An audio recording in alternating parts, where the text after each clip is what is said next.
Here we've got POCO M3, and let me show you how to activate battery percentage and status bar on the following device.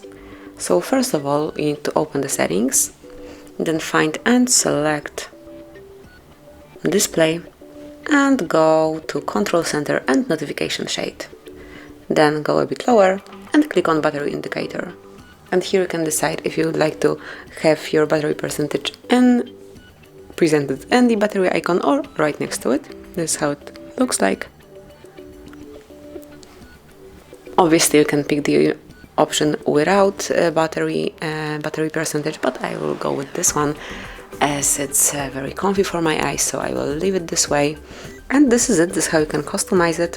Thank you for watching. Please subscribe to our channel and leave the thumbs up.